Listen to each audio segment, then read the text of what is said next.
Welcome to Verbal Pick Radio, where we give you a verbal image of life, and we are everyday people. Radio version, and you'll see the video version up on YouTube. Radio version, we continuing with Brother Loki. But the Egyptian, Bobby Hemming said, what, brother? Yeah, so Bobby Hemming, he always talk about that there was these Egyptians that got caught up in the slave trade. And he said that it could have been a case where it was the indigenous people that were there, and I think he was talking about West Africa. Either they was like, okay, these Egyptians that came in, they're not a part of our tribe, so we're going to give them up into the slave trade. Or he said that it was a thing of they were looking at their drip, their garb, and how they were this regal group of people, and they were like, just out of perhaps jealousy, they gave them up into the slave trade. Now, we know some African nations have already apologized.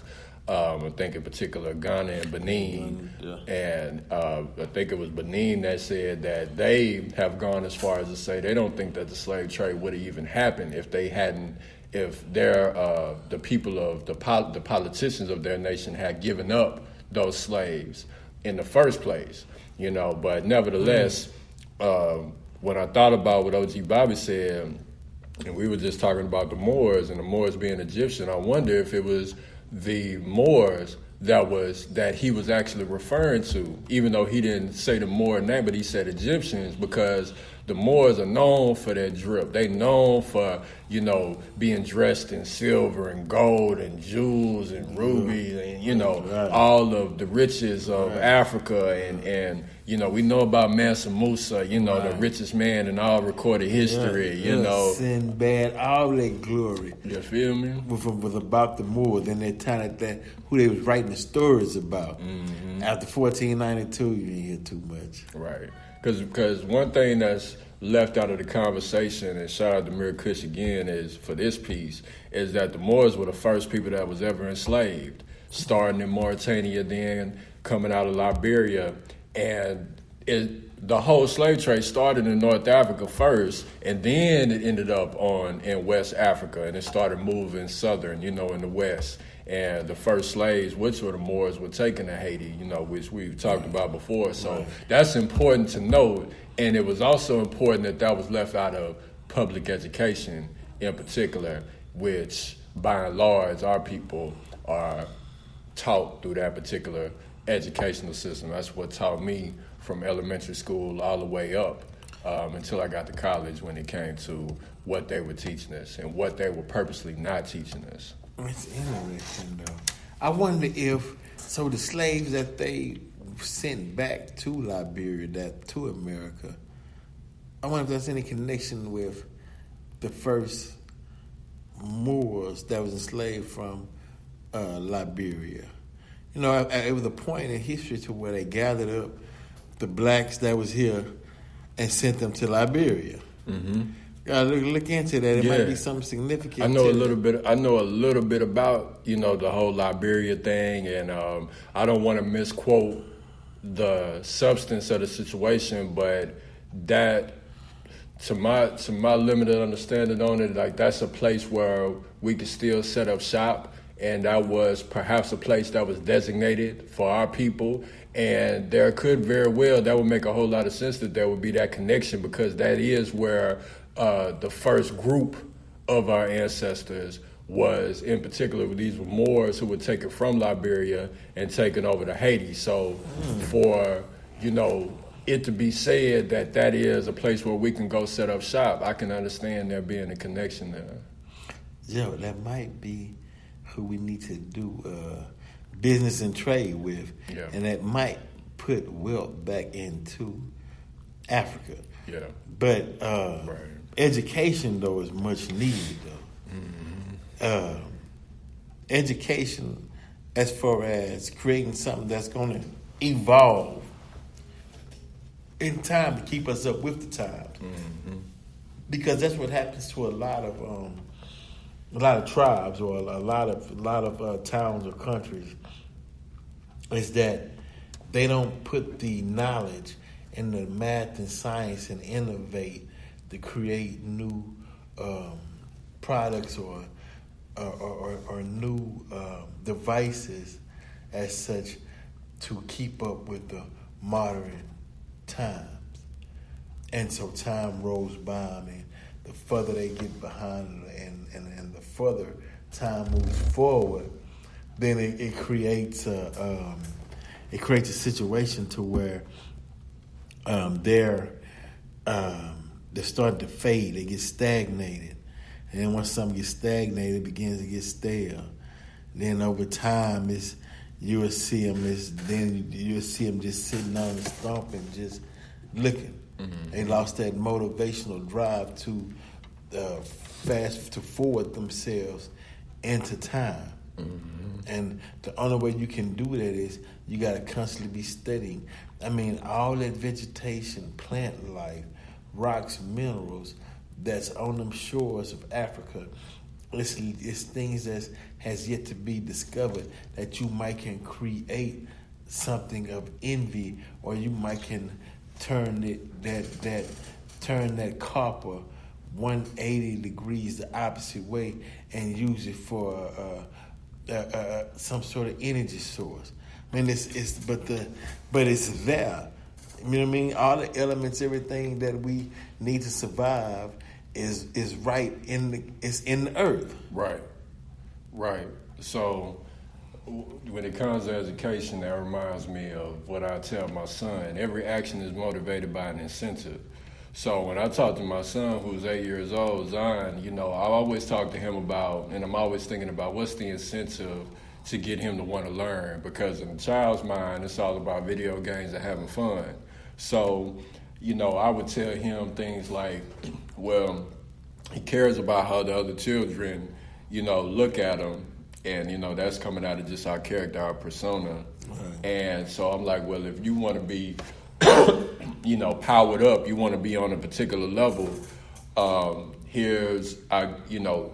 look into this, learn this, if you, let's say on a physical level, I tell him, do everything, if you right-handed, do everything with your left hand. Mm-hmm. Start trying to write, right. Try to learn to snap your finger with your left hand, dribble the ball, go through repetition, because that's something that wasn't told to me when I was coming up, is that I was never taught repetition. Right. But if somebody would have told me, like, let's say, well, what's the incentive of learning psychology? Well, if you learn psychology, then you could learn things like repetition is what programs one of the things that programs the subconscious mind. So if you dribble a ball up and down, now they call it muscle memory, but you dribble it with your left hand up and down the court enough times over and over again, then it'll be programmed right into your constitution to where you'll just have handles. You'll have handles, because your body will get used to it. Uh-huh. And so, that's an incentive when it comes to, for an incentive to learn psychology in particular, right. And it translates to the physical side in sports, which, our people are excel at, and, so that's just something I want to add, is that giving people the incentive, the right now application. So when I talk about being a more, like, if it wasn't a useful tool, it would be no purpose in me I wouldn't talk about it. I'm into application. I'm not just in there obtaining knowledge just to have it or to sound, like I know something. Like, that's fruitless. It's you deal with your national origin because you're changing the terms of the contract. Right. So just like in anything that you deal with, you want the best contract set up for you. If you're buying a home and you're dealing with you want the lowest interest rate, or you want no interest and you want to go Sharia compliant mortgage. So this in regards to nationality and things that are all tied to business is about us putting ourselves in the optimal position in everything that we do in life, whether physical, mental, right. It don't matter. So you saying you should want the best for yourself, knowing that the colonizer wasn't going to give you the best for you. So if learning, like you said, learning specific knowledge, then you're getting the best reply for who you are as a person, because you want the best for you. So learning certain things, and that outcome would bring you joy, happiness, finances, peace of mind, then try that instead of stress. You're panicking. Work to the bone. There's an alternative. It's like, well, why you can't let go of this that's detrimental to you? You've been holding it too long. When someone has something, or there's something else out there that's more beneficial for you, then why can't you lean more towards the beneficial? That's how you can recognize free minds, because they recognize that, hey man, this ain't no good for me. Let me go. Then I weighed. It's been weighed in the balance, and this is no good for me. This is good for me, and that's one step. Then the second step is you got to have the strength to let this go and walk over there to what's good, because you've been dealing with what's bad for so long till it becomes almost second nature. We got familiarity with it. You know? You feel like you giving up a part of you. Repetition, man. Repetition, man. And the symbol. It's so powerful. I mean, look, man, I just level with my people, man. Is that black is my favorite color. It ain't, you can't tell me if I was to transition now, if you wanted to summon me the color black, a black stone, obsidian, that'd be all good, because that's my favorite color, man. So can't nobody tell me about having an affinity for, the black color frequency, which represents the subconscious mind, carbon, melanin, energy, Krishna, which is my namesake, right. You name it. The bottom of the ocean, which represents the deep aspects of the subconscious mind, So, but if we're talking about human life, which we're having a human experience, then, like I always say, unless you're talking about living out in the jungle somewhere by yourself and not dealing with people, then, you got to deal with what's at hand. And the fact that when you sign off on something, if you're going to live in that particular place, then you're going to be bound to those contracts. And if you want to change something, then you're going to have to either change it yourself, or you're going to have to debate the terms. Right. And a lot of times that happens in court. Mm-hmm. So we signed off on the contract. Yeah. We dealing with this, but there's a way to change it if you're willing to do so and so, such and such. Yeah. If you're willing to put the effort. Yeah. And take the emotion out of it. We talked about this before, man. We so emotionally tied to, Christianity, and I mean, that's not me knocking it. Look at this. Hold on. Right. But you're right though. Christianity, we tied to so many things that they gave us, but yet we steady rolling, bro. We steady rolling. We steady moving forward. We passing down information and knowledge, because think about it. This knowledge has been passed down for about 3 generations now.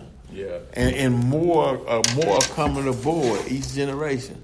So we just keep like you said earlier, doing our due diligence and keep moving. And we'll see a turn, man. Because I think even white folks tired of the racism. I'm not sure. Some say, it might be their nature, but I mean, they like, because now you got to carry the stigma and the definition of that term, and now you got to carry go both ways. Great point. People looking at you now like if you a white supremacist or a white nationalist, they say then you got to have some kind of psychological issues. So now everybody looking at you like you crazy. You know what too? I think that because so many of our people, and us being the last ones that had the majority of the power, wealth, and resources before Spain and Portugal got it after 1492, is that by us eventually conceding and then agreeing and embodying the terms that they created, and it got to a point to where we started co-signing So it gave validation to, like I was talking to my T. Jones, and, she was talking about people fighting to get into this, into the U.S., where they have jurisdiction at, and the Mexicans, and I was, telling her how they're indigenous to the land just like we are. And if anybody has a right to be here, it would be the indigenous groups of people, because Asian people, Latino people, our people, which is people of African descent, we were here first before, the Anglo were the last people to ever see this land or touch this land. All the rest of us are indigenous to this land. Right. So, but the fact that, we co-signed it's like, it does give at least, I guess, a certain level of validity to some people. They feel like, because we co-sign certain things, well, if it's so, you might hear a person say, well, if it's so bad, then why are you here? Why is good people trying to fight to get into this particular land? And there's nothing. There was no civilization greater, and there was no greater standard of living than we had the majority when we were sitting on the throne, so to speak, and had jurisdiction. That's when, let's say for the sisters in particular, they need to know that this is another reason why it was kept out of public education. The description of actually how we were living, and me and you was talking about this the other day as far as the Moors and how the women were draped in the jewels, right. And the Europeans were describing you sisters as being, so fine and, being so regal and to such a high level, and that's why I say I'm gonna get the quote of where it was said that the world went back so many hundreds or thousands of years, after the Moors fell. Because sisters need to know that they think that this is because you're getting child support payments, that's just the cream of the crop, and that these good Anglos that gave you a plate, and you have no idea of the standard of living that we had before we started infighting. Yeah, y'all done lost some knowledge of y'allself and living a beast life. Mm-hmm. Like I said in the lesson. Lost some knowledge of themselves and living a beast life, right? Mm-hmm. And that's the saddest thing, dude. Because when you don't have knowledge of yourself, you rely 100% on your reptilian brain. You know what I mean? You go back like, oh man, hey, we gotta do better.